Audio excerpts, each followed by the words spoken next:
Welcome back to DCSmokeFree Reacts. My name is Mitchell Kilkenny. I'm the Tobacco Prevention and Education Program Coordinator for Douglas County Public Health. And today we are doing a Public Health React series all about vaping today. What is vaping? Why are 1 in 7 teenagers vaping? Vaping is the process of inhaling heated vape juice or e-liquid, a concoction of nicotine, flavoring, and chemicals through an electronic cigarette or other device, often taking the form of a pen, USB flash drive, or other everyday item. Vaping is not safe. So vaping is not safe. I love how they put that out there up front. Vaping is not safe. There's no safe level of nicotine. There is no safe vaping or tobacco product out there.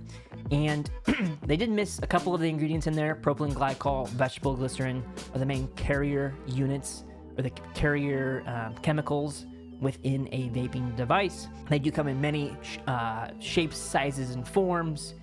And you know, they may be a little bit less harmful than regular cigarettes or tobacco products, but not by much. All of these can directly harm the development of the teenage brain, including parts that control learning, mood, and impulse control. More than 2 million U.S. middle school and high school students reported using e-cigarettes, with more than 8 in 10 of those youth using flavored e-cigarettes. Yeah, flavors are an absolutely big component of vaping. But when you have flavored vapes, when you have vapes that are easy to consume, you have vapes and nicotine devices that taste good, and, you know, as a relative term, that they're flavored, they're a much lower barrier for entry. It's much easier to use these products. It's much easier to try them and then continue to try them until the nicotine addiction turns on. And now we are full-blown addicted to nicotine, and it becomes very, very difficult to quit. 5% of people are successful of quitting nicotine. 95% of people are not. Why are teens vaping? The most common answer: I am feeling anxious, stressed, or depressed. Vaping as a means to escape stress or anxiety creates a cycle of nicotine dependence. Nicotine addiction can itself be a major source of stress. Why do students use this? For a myriad of reasons, but again, a lot of students feel pressure, they feel stress, they feel anxiety. In this very short term, right? If you become addicted to nicotine, so you use this product and you feel this temporary hold for nala itching, you get this temporary relief. It's like, it feels better because you got your fix. You're back to that normal level of nicotine in your bloodstream. But we know that in the long term, in weeks, months, years, we know that when you use these products, our anxiety worsens, our depression worsens, our mood worsens. It does not make us feel any better in the long term. The more we learn, again, the worse it becomes. We're having issues with lung issues. Kids are finding it harder to walk upstairs, harder to do athletics, harder to run. We've had students complain of coughing up blood. You know, a whole host of different lung and health issues that are all linked and related to vaping.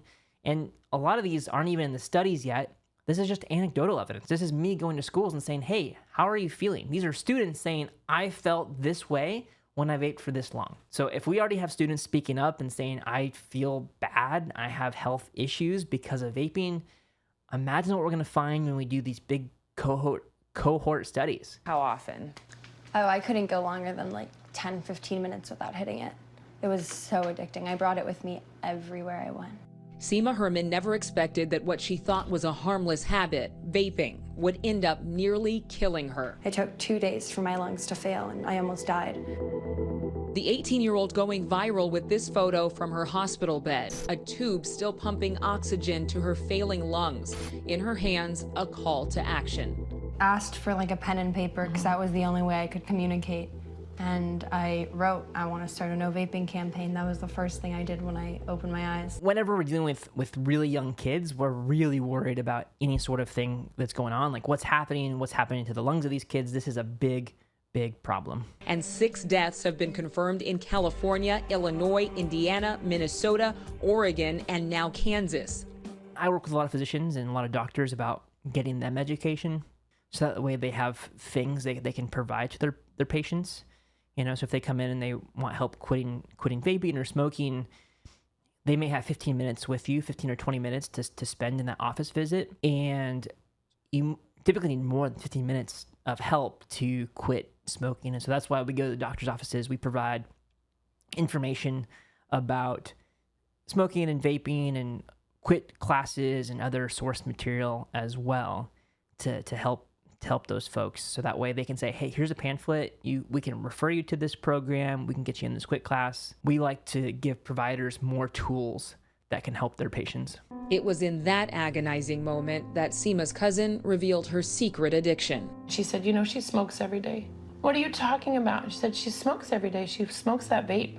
I said, you tell the doctors right now. You go tell the doctors right now. And I ransacked her room and I found all the vapes. They look like gum wrappers. They look like little candy wrappers. They look like little cute mascara wands. This was Seema's chest x-ray when she came into our hospital. These hazy white areas here at the base, at the bottom of her lungs, just show that she could have a pneumonia. Less than 48 hours later, now her lungs, all of this white haziness here, is inflammation. Seema's mom blames the whole industry for trying to hook kids early. I mean, that's their whole game plan, right? If you market to kids early, you get a lifelong customer. There's a lot we don't know about the both short-term and long-term consequences of vaping. And so I would just say, don't. Well, I'm really glad that she's alive and seems like doing very well now and able to share her story. These are big concerns that live in our society that are here in Douglas County that are really in the rest of the world. And we'll continue to deal with these things as long as vaping exists, as long as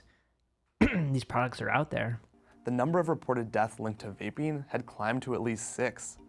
Not to mention, there were at least 450 possible lung injuries tied to both THC and nicotine vape pens. So over here we are seeing our 18-year-old patient who, when he first presented to the emergency room with chest pain, fever, coughing, and vomiting.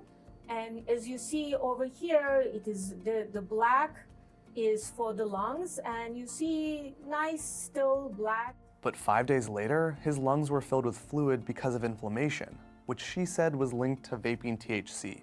Once you come to this point, the chance of dying can be as high as 70%.